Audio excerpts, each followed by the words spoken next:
It's really like a raft that we use to cross a river. When we have, in young people, inculcated the order, to go on being taken in by these deceptions is like picking up the raft when you've crossed to the opposite bank and carrying it with you, and it becomes a burden. And so what Zen is basically is a way of freeing human beings from those deceptions, returning them to the vision of the world in its complete relativity. Now, the training which one goes through with a Zen teacher, shall we say, lifts these deceptions off one's mind. Now you might say, I can understand intellectually, I can understand the idea that I only seem to be an agent, a source of action, and that things only seem to be separate from each other, but are actually interconnected. But does this make me feel any different inside? And you might say, well, no, I don't think it really does. To understand it fully, I would like to change the way I feel. But here comes the crucial point in the understanding of Zen. On the one hand, if you set out to change the way you feel, that might be called a discipline. On the other hand, if you decide simply to accept the way you feel and not try to change your inner feelings at all, that might be called letting things alone. But here's the point. If you have understood clearly that you as a separate will or a separate ego are a fiction, then on the one hand, you can't change it, and on the other hand, you can't do nothing about it, because there is no agent, no separate doer, either to do something about it or to do nothing about it. And so this situation seems, as it were, paralyzing. If you can't do, and if you can't don't, what's going to happen? But the point of this is that that paralysis is a realization of the unreality of the individual agent. So what happens? From this point, one ceases to take oneself seriously. Now, of course, there is always a danger in not taking the things seriously which society says we should take seriously. There's the case of, you know, the raw youth, the sort of juvenile delinquent type who's in revolt against society and would use the experiences and ideas of Buddhism to justify that revolution. And that is why the practice in Asia is to reveal this point of view only to those who are socially mature. And so the discipline of the Zen school is a safeguard for the dangerous understanding or the dangerous insight which is there being hatched. And so all waking up, as it were, from a bad dream, and in the sense that ghosts are something like a bad dream, there are, as it were, certain fixed ideas or habits of thought which, to use a slang phrase, bug the human mind and confuse us. And I was trying to explain one of them, which in Mahayana Buddhism has been very carefully investigated. And that is the idea that this world is not really what we call substantial. There is a theory in Mahayana Buddhism that is called the doctrine of mind only. And this isn't quite like Western ideas that we sometimes call subjective idealism. The idea, in other words, that the whole world is something that exists only in your own mind and is, there isn't any outside there, as it were, at all. It isn't quite like that. And I want to try in this program, among other things, to explain the difference. Now, the important point to understand from this was contained in the Buddha's original teaching is that the whole of our world of experience is an experience of pure pattern. just, as it were, formation or process without any substantiality in it at all. A pattern of form, constantly rippling and changing and shifting, and always flowing, as it were, from one thing to another. Try and conceive then the idea of all the forms and things of the world as being form and nothing but form, and having, as it were, no stuff underneath its constantly shifting changes. This, of course, is a difficult idea for us to imagine, because it's so contrary to our ordinary common sense. As I explained last time, we tend to think of our world by analogy with the potter's craft. Just as a potter makes pots out of clay, so we think of all the various things in the world, the mountains, the stars, the trees, people, and so on, as being made out of some stuff. But as we know from our own science, and as the old Buddhist philosophers knew in earlier times, we can perfectly well give an account of this world, describe it and talk about it, in terms of form alone, without ever having to introduce the concept of stuff. And that's only a difficult idea for us to understand, because we have fixed habits of thought that make it seem strange to us when we try to clarify it. Now, this involves another idea that is common to all schools of Buddhism, which again, for the same reason, is difficult to understand. And this is called in Sanskrit the doctrine of An-Atman, A-N-A-T-M-A-N. And that means non-ego. That is to say, the doctrine that the feeling that we have of being I, a thinker behind thought, an experiencer behind experience, a feeler behind our feelings, and a sensor behind our sensations. That feeling is agreed by all schools of Buddhist thought to be an illusion. But you see, this immediately surprises us, because it seems to be one of the most common sense feelings we could have. Not simply that I am I in the sense that I am my whole physical organism and body, but also to feel that there is some kind of permanent entity or center of consciousness inside the body, receiving all its experiences and being the main director of its actions, sitting in the body, as it were, like a chauffeur inside an automobile, or as if we had some sort of little man inside our heads. And so it does seem a fundamental, commonsensical idea that we, as ego, as I myself, as the knower, the little man inside the head, am a sort of screen upon which life is constantly writing a pattern.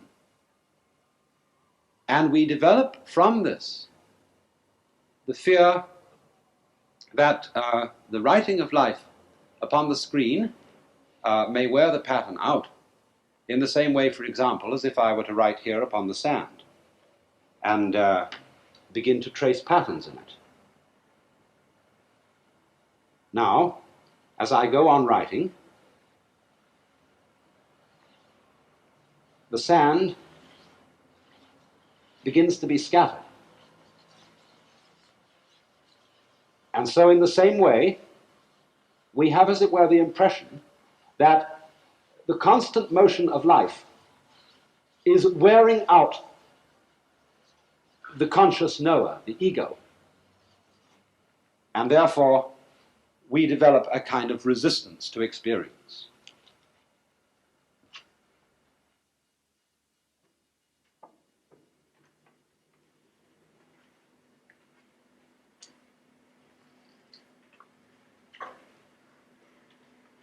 But now, I think we ought to ask the question, is this true?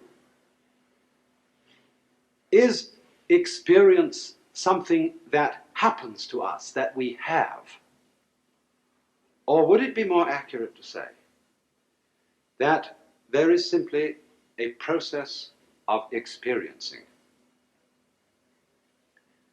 Again, the Buddhist philosophers of ancient India had realized something which we can perhaps see even more clearly as a result of our own scientific investigations of just what perception is in terms of our own nervous system.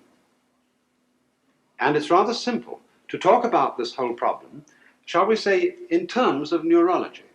And this is not to say that our consciousness, our minds, are nothing but nerves, because that sounds like a kind of materialism. We have to understand that we don't know, as it were, what the nerves are in terms of some kind of material substance or mental substance. We can think of our nervous system simply as a pattern. Now, the important point to realize first is that all that we see in terms of an outside world, color, texture, shape, and so on, is going on inside our heads, going on inside our nervous system. So that when we, say, touch something and feel that it's hard, what we are actually experiencing is not so much the outside thing. It's true, the stimulus is coming from the outside world to our body. But what we actually feel and experience as hardness is a particular activity or process going on inside our nervous system. So that we could say all that our experience of the external world is felt directly only as an experience of the nervous system. And even that, in a way, is not quite correct, because when I say an experience of the nervous system, that what we are experiencing is a state of our nervous system, this still isn't a simple enough way of talking about it, because it sounds again as if there were, behind the nervous system itself, an experiencer. What we have to try and get clear is that our sensations are processes in the nervous system, and that those processes are us. The self is the process of sensation. In other words, there isn't a sensor behind sensation. When we have a sensation, we don't have it, we are it. And so it helps then if, first of all, we could think of the nervous system as being a pure pattern, something like the one I'm going to draw.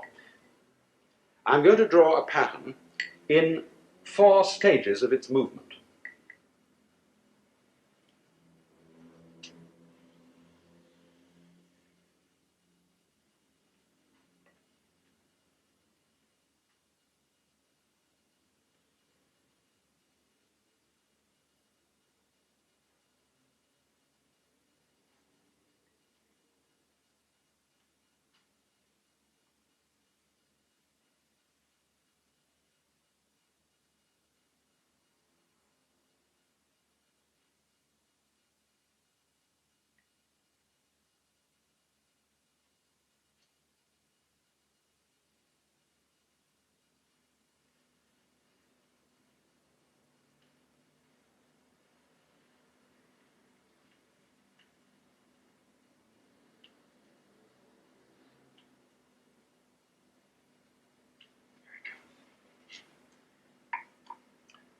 So let's think of these as 4 positions in the movement of a kind of dancing pattern. The first, the second, the third, and the fourth. I've drawn them all out in a row, but one would see them just as one pattern constantly shifting around. Now, our nervous system has in it a peculiar capacity, which is illustrated in these particular drawings by the fact that if you look closely, you'll notice that the preceding pattern is represented in the following one by a pattern like it, which, as it were, represents the former state of the pattern. In other words, the former state of this pattern was this. And so, to record that former state, it has this in it. And then as we shift along, the whole pattern changes to this shape. We find inside a sub-pattern or subsection of the pattern, which is representing this one. And of course, it represents the first one as well. And so when we finally come over here and the pattern has shifted to this shape, here is a pattern inside it which represents this pattern. And so this ability of a pattern to contain elements which represent its former states is what we call memory. In engineering language, we would call it feedback, because feedback is the system whereby any system of energy is enabled to record the results of its own action, so that upon that record it can, as it were, make plans for the future. It can, in other words, correct its action. And so because human beings have memory, the capacity of the pattern of the nervous system to record its former states, the human being can make predictions about the future, and so, in general, control its activity. But from this extraordinarily marvelous ability, there arises a certain, I could call it, confusing byproduct. And that is the feeling that there is, as it were, a constant entity, like the screen of sand that I was drawing on a little while ago. In other words, because the permanence, a certain element of permanence, runs through these changing patterns, this permanent behavior of the pattern, or permanently repeating behavior of the pattern, gives the impression of some substantial mind stuff or mind entity underlying the pattern and upon which the pattern is recorded. It's the same sort of illusion that arises when, for example, I would take a flashlight and rotate it in the dark. And you would see, in the ordinary way, a continuous circle of light. Actually, this won't quite perfectly come through upon the television camera, but something interesting and analogous to what happens to us does come through. You will see the light leaves a track behind it. And in the same way, the moving light leaves a track upon the retina of the eye, and that is what gives us the illusion of seeing a constant circle of fire. And so a similar illusion arises from the repetitive pattern of the nervous system, and thus gives us the impression, you see, that there is this constant thing, the experiencer, who, as it were, lasts, endures like a substance from the past through the present to the future, but at the same time has, as it were, to protect itself against being worn out by experience. And so gradually we come to develop within ourselves a resistance to what we are experiencing. And this comes about not only because we are, as it were, afraid of being worn out, but also because the problem of control constantly arises. That is to say, we become anxious as to whether our predictions are going to work out.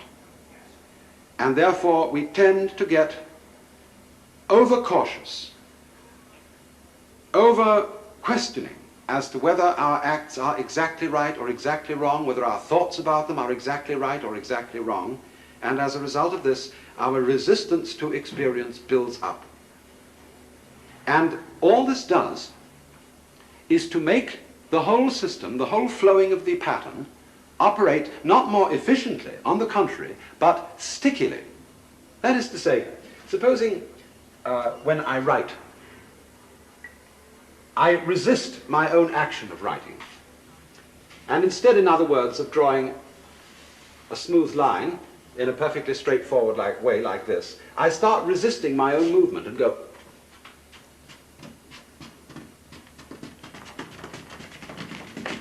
You see, it begins to shake.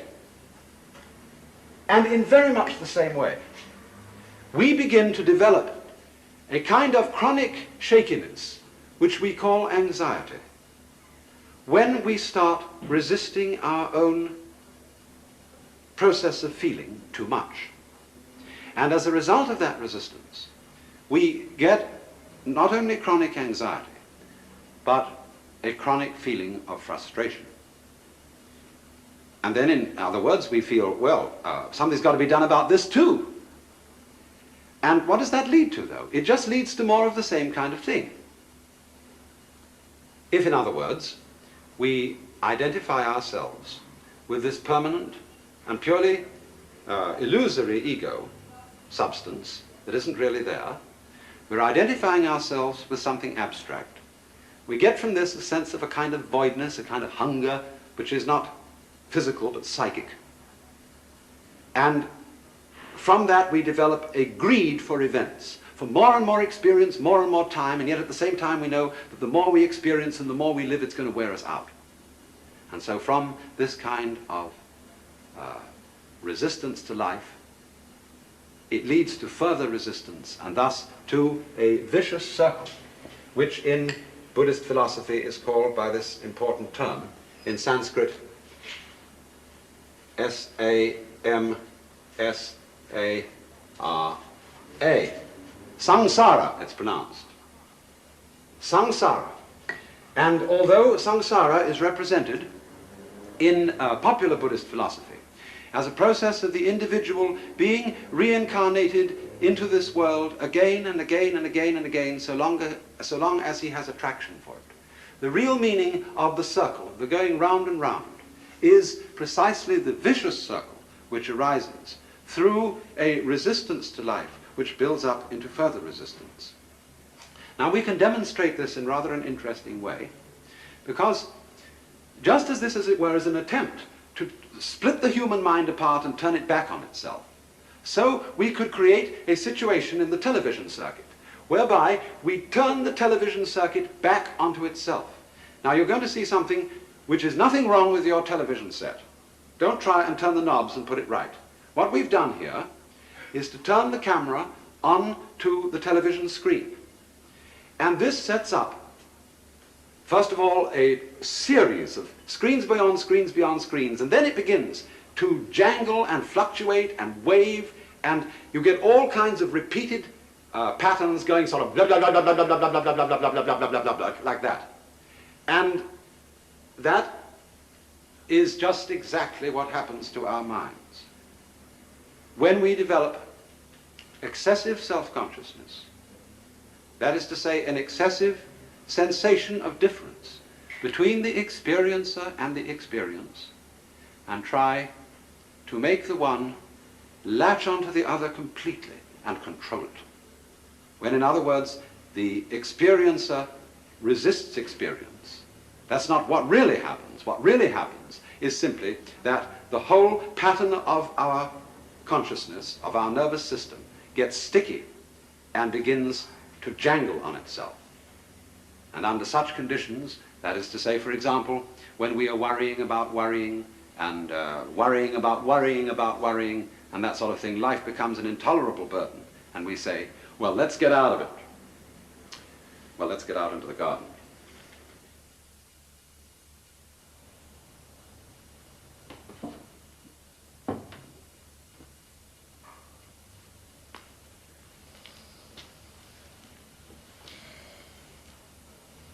And so then, it was for this reason that the original appeal of Buddhism to the human mind was that it offered a way of deliverance from the vicious circle of life.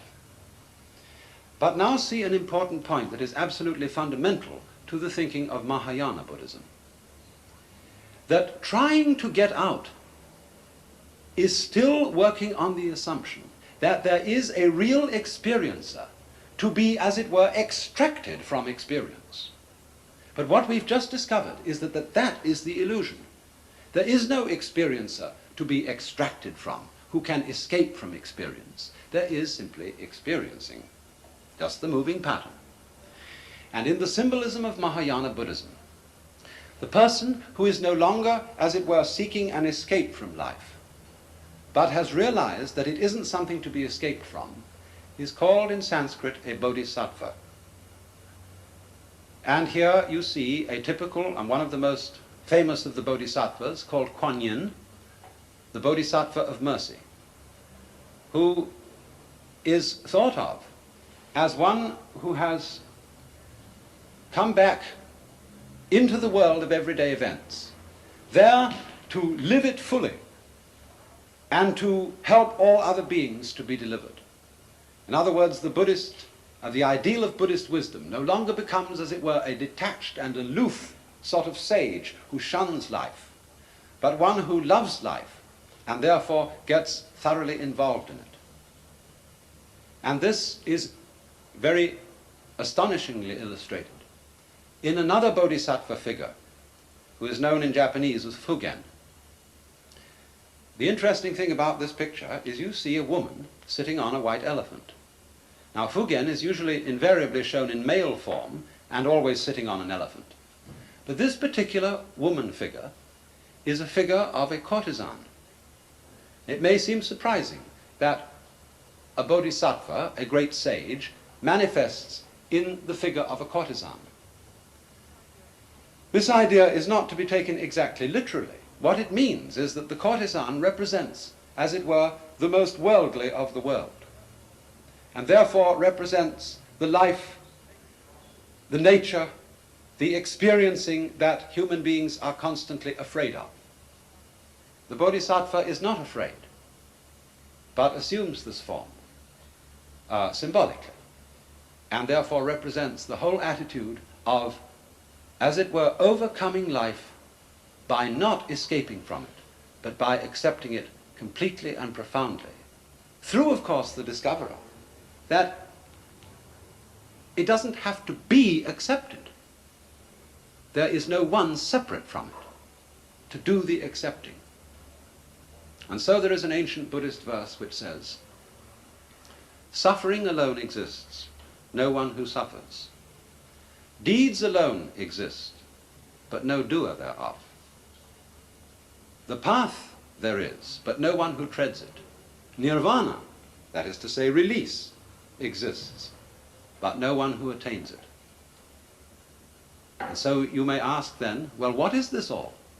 If there are deeds but no doer, experiencing but no experiencer, what is reality? What is life? After all, we always thought we knew what pattern was by contrast with stuff, substance with form.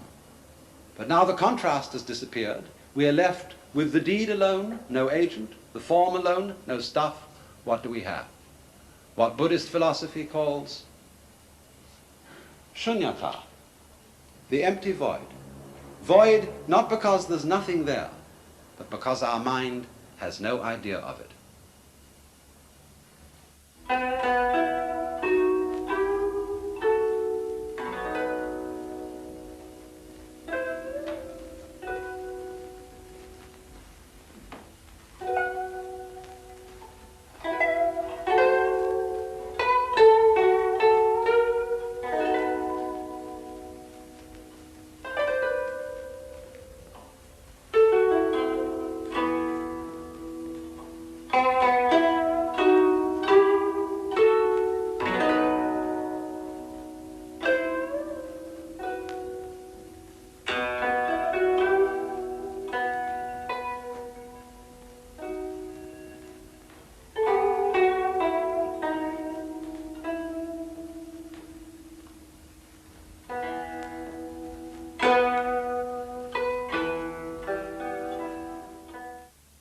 This is NET, National Educational Television.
there are some problems which Western people have in understanding the life of Zen, and I thought that before we go any further, I would devote this program to discussing one of the most crucial of these problems. It keeps coming up as people in the West learn about Zen or in some way come under its influence, whether they be painters or writers or just so-called ordinary people. And I think the central problem is the question of whether Zen is a kind of capricious, do-as-you-like spontaneity, or whether it's a very rigorous discipline. If you read, say, a book like The Dharma Bums by Jack Kerouac, you might get the impression that Zen is simply living the way you feel, following the natural rhythm of your own spontaneous inner life. On the other hand, if you read some of the books by Dr. Suzuki or other authorities on Zen, you would gather quite the contrary, that it's an extremely rugged and difficult undertaking.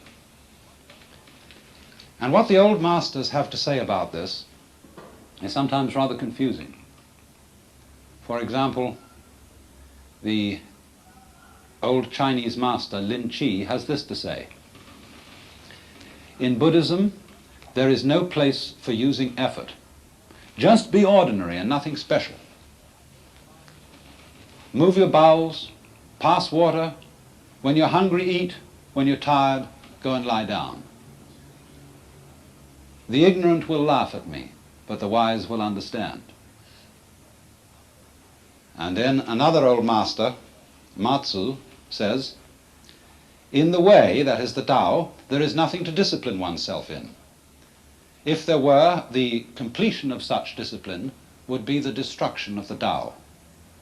On the other hand, if there is no discipline at all, one remains an ignoramus.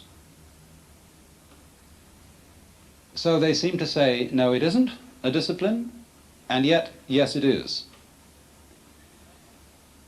And therefore, we outsiders, trying to understand what's going on, remain profoundly puzzled. For on the one hand, we see the kind of floating life idealized by the old masters, the life of cloud and water. As I told you, a Zen monk is called unsui, which means that he drifts like a cloud and flows like water. But on the other hand, here they are in their monasteries, or more correctly seminaries, living a very rugged life indeed, under the stern supervision of their teacher. And so to understand this problem, I want to go back and look at Zen in a social setting so that we can understand what kind of thing it is. And to do that, I want to introduce you to some technical ideas which Buddhism has about the basic nature of the universe so that we can understand the function of discipline in relation to these ideas.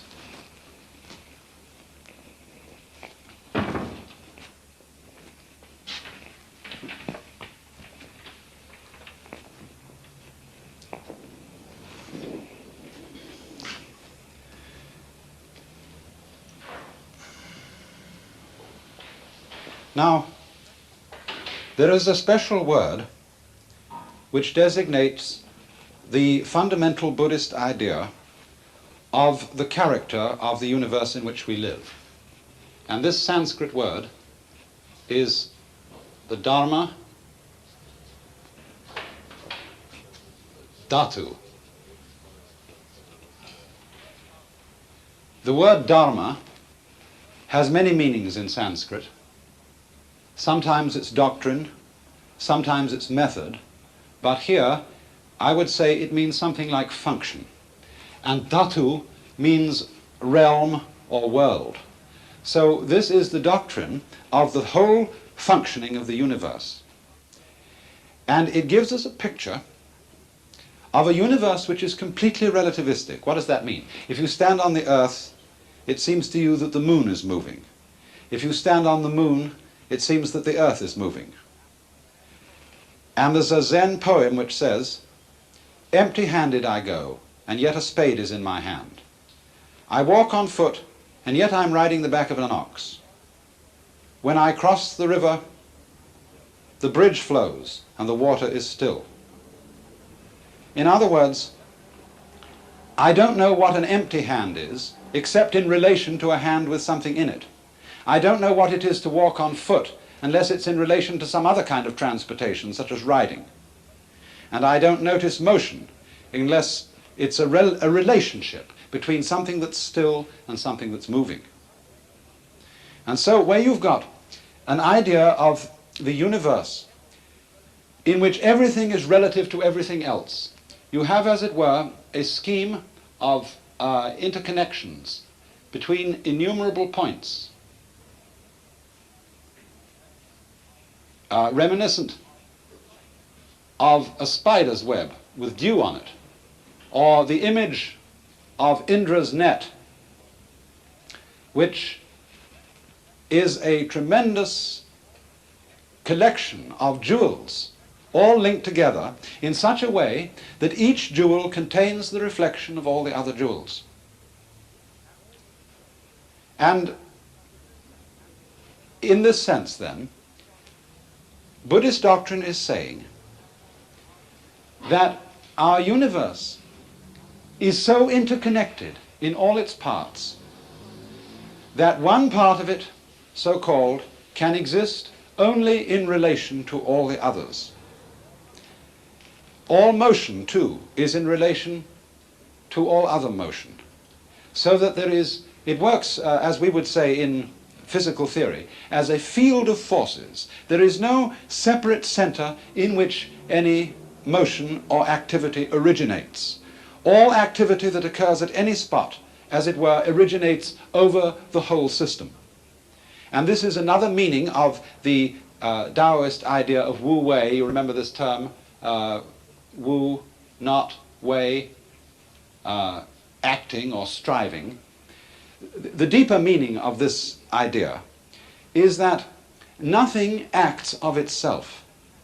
There is, as it were, no such thing as an agent. For action is the nature of the whole thing, and it, as it were, appears in one place in relation to stillness in another, and so on. Now, when you have a highly relative system of this nature, if you want to introduce into it some kind of order, as we want to introduce order into society, we can't base a social order on a completely relative conception of the world. Because in order to have cosmos instead of chaos, you've got to have some standards. But since these standards don't exactly exist in the universe, we invent them. And therefore our social life depends, as it were, on practicing certain deceptions. The Western philosopher Weihinger invented the term, the philosophy of as if. And all social order and communication depends upon certain deceptions being practiced. And I would say these deceptions are as follows. The first deception is that there are things. That is to say, that these vortices or nexuses in the total pattern of the universe are real and separate from each other and can be treated as such. In other words, to describe, to talk about the world, we have to break it down into various different units. Just in the same way, if you're going to eat a chicken, you have to chop it up in sections, and it's easier to eat that way. But the cut-up fryer doesn't come out of the egg. It isn't found in nature. Nor do you find eggs where there are no chickens. Nor do you find chickens where there is no environment suitable to them, and so on. So the pretense that things are separable for each other is necessary in order to think and talk about them. The next thing we have to pretend is that there are agents.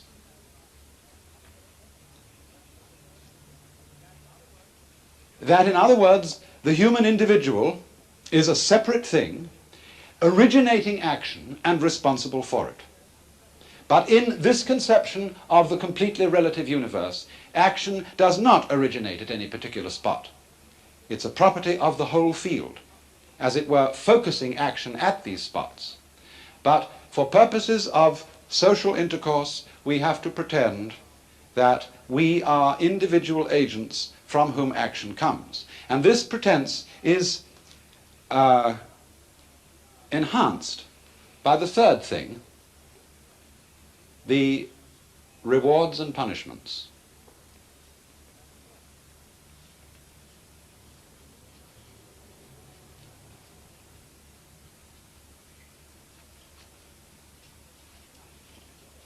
Now, this is terribly important.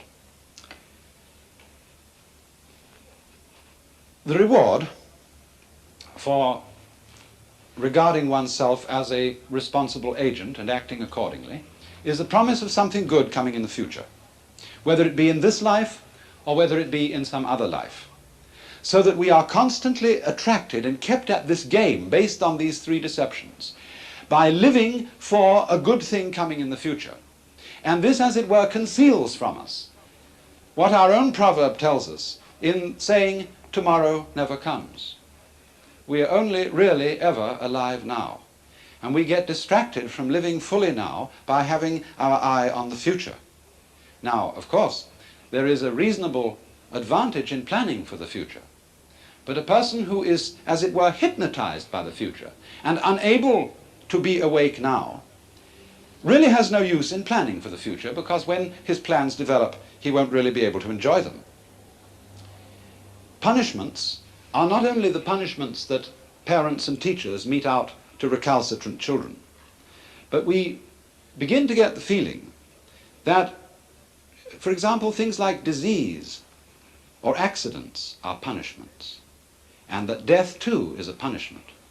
And as if that weren't sufficient, societies have always invented a complicated system of post-mortem retribution, various heavens and hell, whether they are permanent or impermanent, in which the rewards and punishments are further extended. Now, this system of deceptions, we could say creative deceptions, I don't want the word deception to have a bad flavor, is inculcated into us in childhood in every culture in the world. And it leaves a permanent mark on us. The mark being that we come to believe that these three things are real. Having accomplished the job of creating a social discipline and of getting human beings to step the right paces, to dance, as it were, to the tune played by the piper. Having done that, they are burned into us. And so we come to feel that we really are separate things, that we are agents and sources of action, that we are actually responsible for what we do, that there is that ego thing inside us, which is the initiator, the doer, the will behind all action. And so we also come to believe in these various rewards and punishments, whether it be the Christian system of heaven and hell, or whether it be the Hindu-Buddhist system of transmigration or reincarnation, living life after life after life, inheriting in each following life the karma or destiny which we prepared for ourselves in the preceding one. And this is very convenient, because then there is no, as it were, way of escaping the police. There are celestial police as well as terrestrial police, and by this we are kept in order. But you see, this stratagem of these social deceptions is really like a raft that we use to cross a river. When we have in young people inculcated the order, to go on being taken in by these deceptions is like picking up the raft when you've crossed to the opposite bank and carrying it with you, and it becomes a burden. And so what Zen is basically is a way of freeing human beings from those deceptions, returning them to the vision of the world in its complete relativity. Now, the training which one goes through with a Zen teacher, shall we say, lifts these deceptions off one's mind. Now you might say, I can understand intellectually, I can understand the idea that I only seem to be an agent, a source of action, and that things only seem to be separate from each other, but are actually interconnected. But does this make me feel any different inside? And you might say, well, no, I don't think it really does. To understand it fully, I would like to change the way I feel. But here comes the crucial point in the understanding of Zen. On the one hand, if you set out to change the way you feel, that might be called a discipline. On the other hand, if you decide simply to accept the way you feel, and not try to change your inner feelings at all, that might be called letting things alone. But here's the point. If you have understood clearly that you as a separate will or a separate ego are a fiction, then on the one hand, you can't change it, and on the other hand, you can't do nothing about it, because there is no agent, no separate doer, either to do something about it or to do nothing about it. And so this situation seems, as it were, paralyzing. If you can't do, and if you can't don't, what's going to happen? But the point of this is that that paralysis is a realization of the unreality of the individual agent. So what happens? From this point, one ceases to take oneself seriously. Now, of course, there is always a danger in not taking the things seriously which society says we should take seriously. There's the case of, the raw youth, the sort of juvenile delinquent type who's in revolt against society and would use the experiences and ideas of Buddhism to justify that revolution. And that is why the practice in Asia is to reveal this point of view only to those who are socially mature. And so the discipline of the Zen school is a safeguard for the dangerous understanding or the dangerous insight which is there being hatched. And so all those rigorous tests which I explained, the rigorous regimen of life, these, as it were, do not directly produce the understanding, but they are, as it were, the guarded stockade around it. For Zen, you see, is fundamentally an insight. The recognition, in other words, of the deception, the as-ifness of these fundamental assumptions about the world which are necessary to social life. But then, when you don't take them seriously anymore, when you don't take your own separate existence seriously anymore, then you have, as it were, been inwardly relieved of the burden of this feeling of responsibility which society inculcates. And so you might say that the object of Zen is not to obliterate the order of society or to get rid of its conventions, but to take them lightly, to treat the conventional unconventionally. And this is reflected in the art of Zen, as where you see this Zen monk, the Chinese Hanshan, treated like a kind of clown. Or again in such a painting as this, which shows the great master Hakuin, a Japanese master of the 17th century. This was painted by one of his students, and Hakuin himself wrote a poem above it. And here is the man, you see, who doesn't take himself seriously. It says, "In the assembly of 1,000 Buddhas, the one disliked by 1,000 Buddhas. In the company of a multitude of demonic spirits, the one hated by all the demonic spirits. Such an ugly, shabby, dim-sighted, bald-headed one that he is. As he is portrayed here, his ugliness is all the more aggravated indeed."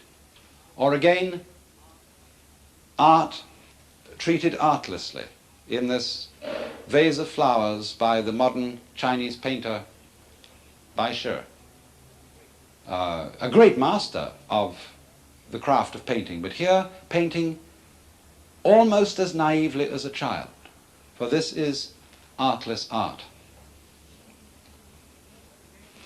Or again, the sacred treated in a secular way, as in this painting by Sengai, another 17th century Japanese master, of the three sages, Buddha in the center, Lao Tzu to the left, and Confucius to the right. You see, they're treated in this slightly humorous vein that doesn't take them quite seriously. Now, in order to understand the real element of discipline in Buddhism, Western students often get phased or muddled by a kind of what I would call mysterious East department, a projection of too much excellence on something foreign that is not familiar to us. And this occurs particularly among people who think of Buddhist practices as producing all kinds of fantastically miraculous and psychic powers, and who think that if they go to Japan to study Zen, they're going to come back converted from human beings into supermen. Even, of course, in popular superstition in Asia itself, Buddhism is sometimes regarded in this way. But really, it's a very natural thing, and we shouldn't be taken in by that. And when we see works of art such as this, we sometimes have difficulty in judging what kind of excellence is in them, what difference there is between formal art on the one hand and Zen art on the other, because we are so with these productions, we belong to a foreign culture. Now let's take an example of a certain piece of calligraphy. I'm showing you now an informal piece of Zen calligraphy by a very great Chinese master. We, of course, can't read it. It doesn't mean anything to us, and therefore it seems to be nothing more than just lines on paper, rather interestingly and dynamically drawn. But now this might be compared with another piece of calligraphy, which I'm showing you here. This, like the one done by the Chinese master, is also written by someone to whom the written forms have been familiar all his life. He's practiced them again and again and again, and he's written them in the same kind of cursive, running, informal style. But you see, here it is. The moon and the water, written in English with the brush, with the same amount of fundamental practice involved in forming the letters that anybody goes through in China or Japan to learn to write.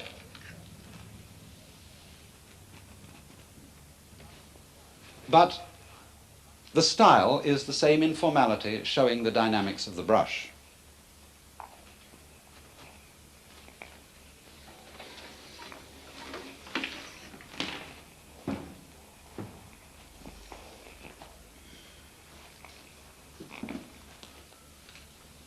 So you see, a great part of the discipline of Zen is simply the discipline of Far Eastern culture, whether it be the way of life, such as the moral and ritual principles of Confucianism, whether it be the art of painting, or of writing, or of gardening, or whatever it may be. Zen is something that exists in relation to and is manifested through the ordinary cultural disciplines of the Far East. But in itself, what Zen is something quite different from these disciplines. You see, every discipline that we undergo envisages success in achieving certain skills. And success is something that we must always think about in relation to the individual considered as a separate agent or will. Do I succeed or do I not succeed? Zen, however, you see, is the essential insight that this individual will is a fiction. It isn't a question of fatalism either, because fatalism is the idea that the individual will is the puppet of circumstances. The insight of Zen is that there is no individual will. And therefore, Zen is fundamentally not a matter of success. It's outside the range of failure and success, and therefore outside the range of discipline or no discipline. You know, one of the best books about Zen that's been written is called Zen in the Art of Archery by a German professor. And it describes there a man who was so proficient in archery through the study of Zen that he could hit the bullseye in the dark. But a friend of mine, the composer John Cage, was recently traveling in Japan. And a Japanese said to him, you know, something needs to be added to that book. We have a very, very highly regarded Zen archery master in Japan today, and he can't even hit the bullseye in broad daylight.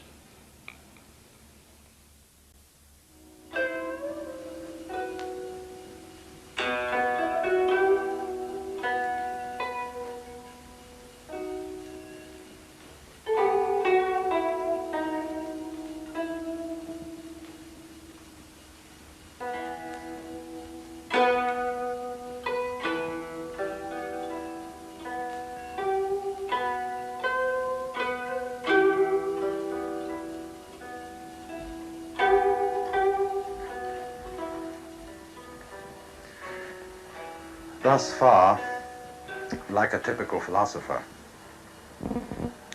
I've been trying to explain what Zen and Buddhism is. And odd as it may seem, this is really quite the wrong thing to do. And stranger still, if in these talks I succeed in giving you some sort of impression that you understand that the whole problem has been made clear in words,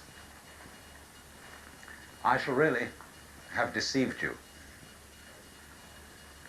Because you see, part of the whole reason why life seems problematic to us and why we go in for philosophies to try and clear it all up is that what we're trying to do is we're trying to fit the order of the universe to the order of words. And that's, in a way, what I'm trying to do in making this whole question of Eastern philosophy clear. I've said in previous programs that the real basis of Buddhism is not a set of ideas, but an experience. And this, of course, is something altogether other than words. If you have, say, tasted a certain taste, the taste of water, you know what it is. But to somebody who hasn't tasted it, it can never be explained in words. But the problem goes far beyond that. It's basically that the whole order of the world is different from the very simple order of syntax, of grammar. And that while on the one hand the order of the world is extraordinarily complex, the order of words is really very, very simple. And therefore to try and explain life is really as clumsy an operation as trying to drink water with a fork. But this is what makes everything seem so problematic. When we say we're trying to make sense out of life, that means in a way that we're trying to treat the real world as if it were a collection of words. Now, words have a meaning. You can look them up in the dictionary, and they mean something other than words. But you can't look up actual people or mountains or actual stars in a dictionary. They're not in a dictionary. They're not words. And therefore, they're not signs. But the real difficulty that we encounter in trying to make sense out of life is that we are trying to fit a very, very complex order, life itself, to a very, very simple order, the order of words, and this involves us in all kinds of tangles and difficulties. Now, in the Chinese language, there are two terms which signify these two different orders, represented in two different characters. And the first character is zi, and this means the order of things as measured, the order of things as written down. And so, in one sense, this word has the meaning of law. Sometimes we speak of the law of nature, but the law of nature could never be zi unless we made an attempt to describe it, to write it down, so that we can think about it in words. But this word, as I said, only means the order of things as we can think about them in words or in numbers or in some kind of measures. Chinese language has another word for the actual order of nature, and this word is li. This is a peculiarly interesting term because its original meaning is the markings in jade, or the grain in wood, or the fiber in muscle. And it has been translated by the great student of Chinese thought, Joseph Needham, as organic pattern. But it refers to the kind of complex order that we see, for example, when we look at the stars and see a gaseous nebula, something extremely indeterminate in its form. Or perhaps again, when we look at markings in rock and see this glorious rippling, which is incredibly difficult to describe, although easy enough to understand with our eyes and our feelings. But to try and put that kind of order into words is always beyond us. And it is for this reason that the attempt to make sense of life will always fail. Now, this order of li, of the infinite complexity of organic pattern, is also the order of our own bodies and of our own brains and our nervous systems. We actually live in terms of that order. For, as I've often said, we don't figure out in words or in ordered thoughts how we grow our own bodies, how we structure our bones, how we regulate our metabolism,